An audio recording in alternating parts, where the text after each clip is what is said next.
Paraspur block क्षेत्र के ग्राम राजापुर स्थित श्री रामचरितमानस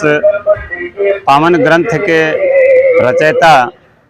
महाकवि गोस्वामी तुलसीदास जी की जन्मस्थली ग्राम राजापुर में आज सनातन धर्म परिषद के तत्वावधान में और डॉक्टर स्वामी भगवदाचार्य जी के नेतृत्व में तुलसी साहित्य संगोष्ठी यानी तुलसी जयंती के अवसर पर तुलसी साहित्य संगोष्ठी का आयोजन किया गया और बड़े ही हर्षोल्लास और धूमपूर्वक तुलसी जयंती महोत्सव का आयोजन किया जा रहा है। यहाँ आज रविवार को यानी 11 अगस्त दिन रविवार को सनातन धर्म परिषद एवं श्री तुलसी जन्मभूमि मंदिर न्यास पीठ के पीठाधीश्वर डॉक्टर स्वामी भगवदाचार्य जी के नेतृत्व में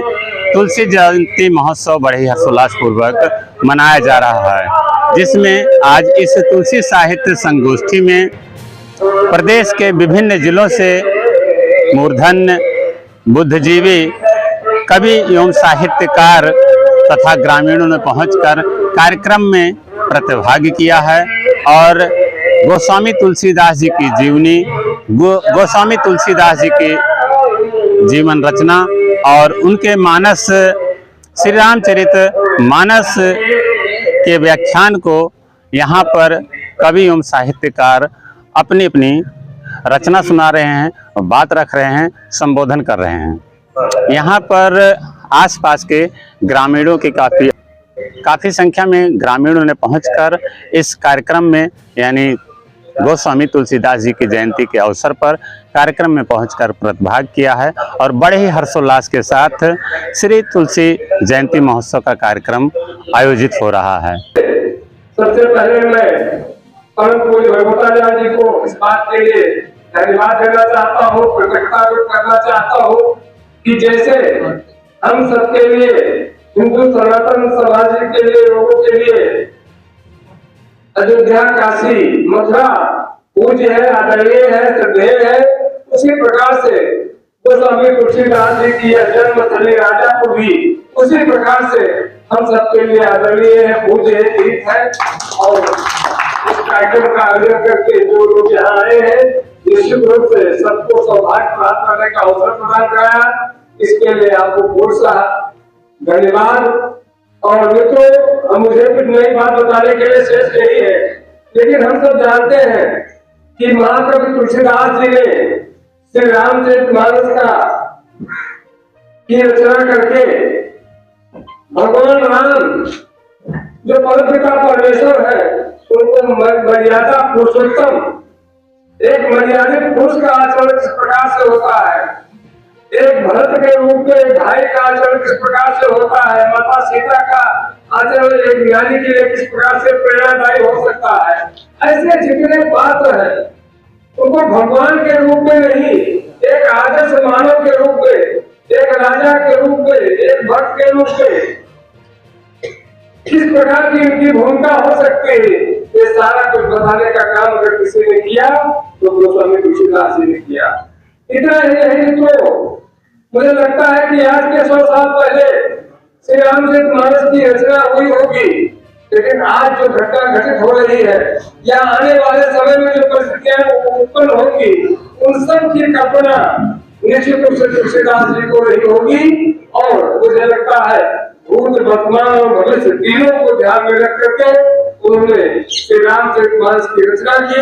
ऐसे महाकवि तुलसीदास जी के चरणों में वंदन है। अभी हम सबको कोई कहते कि 2 लाइन की एक पंक्ति 4 लाइन लिख दो तो मिश्रा जी तो लिख लेंगे, लेकिन हम लोग 100 बार सोचेंगे लेकिन नहीं लिख पाएंगे। लेकिन इतने बड़े महाकाव्य की रचना जिस व्यक्ति ने किया वो अद्भुत क्षमता, अद्भुत प्रतिभा वाला व्यक्ति था और देवी आशीर्वाद से लिप्त व्यक्ति था। ऐसे तुलसीदास जी के चरणों में कोसा नमन करता हूँ और आज यहाँ आकर के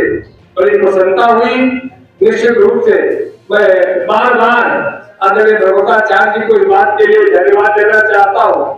इतने बेहद में और तुलसीदास जी ठीक है, तुलसीदास जी की जन्म श्री पहले से थी, लेकिन इसको विकसित करने का, इसको और विस्तार देने का काम बड़े पैमाने पर अगर किसी ने किया तो स्वामी भगवताचार्य जी ने किया, और हमारे आदरणीय श्यामा मोहन तिवारी जी भी इस बात के लिए बधाई के पात्र हैं कि वे भी इस काम में उनके दाहिने खड़े होकर के और पूरा कार्यक्रम को आगे बढ़ा रहे हैं। लेकिन एक बात मैं कहूंगा कि इस कार्यक्रम को तुलसीदास जी की जन्मस्थली को विकसित करने में, इसको एक अच्छा स्वरूप देने में स्थानीय लोगों की भागीदारी जितना कारगर होगी उतना बाहर से आने वाले लोगों की नहीं हो सकती है। इसलिए प्रयास करना चाहिए, और अच्छे काम के लिए आप प्रयास करेंगे, 10 लोगों से संपर्क करेंगे तो हो सकता है 2 लोग इसमें सहयोग करें, 4 ही लोग करें, 8 ही लोग करें। इससे मन छोटा नहीं करना चाहिए। कितना बड़ा काशी हिंदू विश्वविद्यालय के सामना पंडित मदन मोहन मालवीय ने किया, बहुत जगह गए, उनको भी तिरस्कार का सामना करना पड़ा होगा। बहुत सारी ऐसी घटनाएं हम लोग पढ़ते हैं कि तरह तरह के उनके उपहास किए गए, लेकिन फिर इच्छा शक्ति के बल पर उन्होंने इतना बड़ा विश्व स्तरीय विश्वविद्यालय की स्थापना की। तो मुझे पूरा विश्वास है कि आदरणीय भगवताचार्य जी लगन से लगे हुए हैं। निश्चित रूप से यह भी अपने आप में ये भर करके और पंच प्रकार श्री राम जन्मभूमि विश्व स्तरीय ख्याति प्राप्त कर रहा है। उसी प्रकार से यह गोस्वामी तुलसीदास की जन्मस्थली भी उसी प्रकार से ख्याति प्राप्त करेगा। सबको बहुत बहुत धन्यवाद। जय श्री राम।